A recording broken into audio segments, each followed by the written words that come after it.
Doutor Gustavo, tem muita dúvida de muitos vascaínos, né, o quê? Sobre a extinção da SAF no Vasco. Né?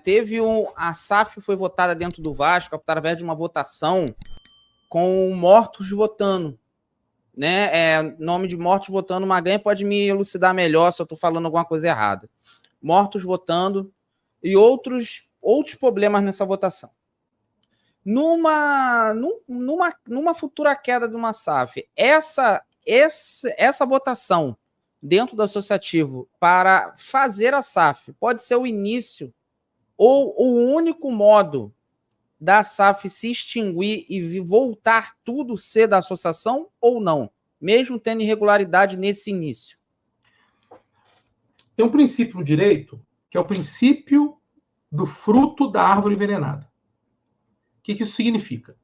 Se eu tenho um evento jurídico que gerou consequências e aquele evento jurídico ele não cumpriu os requisitos, ele é nulo, ele macula tudo que vem atrás.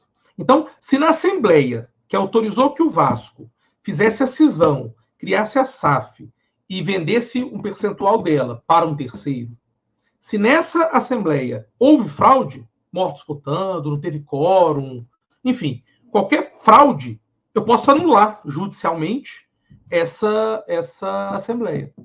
E anulando essa Assembleia, tudo que veio em razão dela, como consequência dela, é anulado também. Inclusive o CNPJ da SAF e a Constituição da SAF.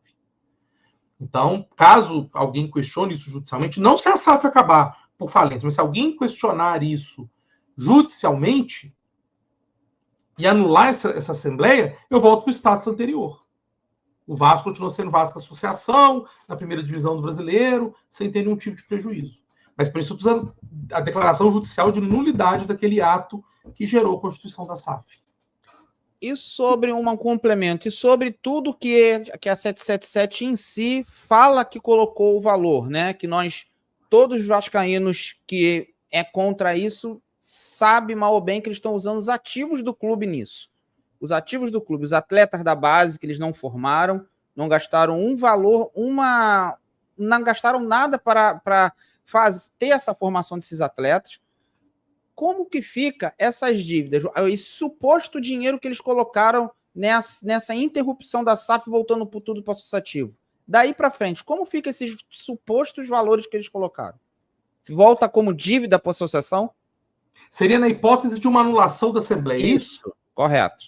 A gente vai estabelecer o status anterior. Isso, em tese, aí tem que ver os detalhes, quem causou a fraude, porque quem vai ter que indenizar os participantes é quem realizou o ato ilícito. Então, da onde veio a fraude? Veio da Associação Vasco, do corpo diretivo dela? A associação vai ter que indenizar. Não, veio de duas ou três pessoas isoladas. Essas pessoas vão ter que indenizar. A responsabilidade por indenizar quem sofreu prejuízo em razão de uma nulidade é quem deu causa a ela. Então, quem que contabilizou, autorizou esses mortos a votarem? Quem criou todas as nulidades ali daquela Assembleia? Esse vai ter que indenizar.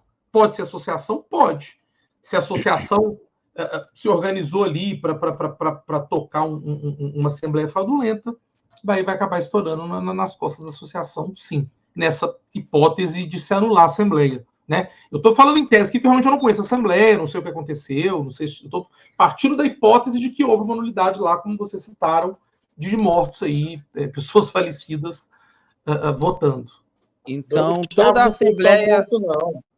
Toda a diretoria administrativa do Vasco da época dessa votação pode ter essa responsabilidade se isso ocorrer. Pode. Ou a própria associação, se eles se entender ali que eles agiram em nome da associação. Vai falar alguma coisa, Fim? Que eu ia passar para o Maganha. Rapidinho. Foi voto de morto, duplicidade de matrícula. É só para dizer algumas coisas que tem lá. Duplicidade de matrícula, entendeu? Tem uma série de erros. Não? Ninguém foi em juízo, nenhum sócio foi em juízo para questionar. Não, está judicializado. Essa questão está judicializada.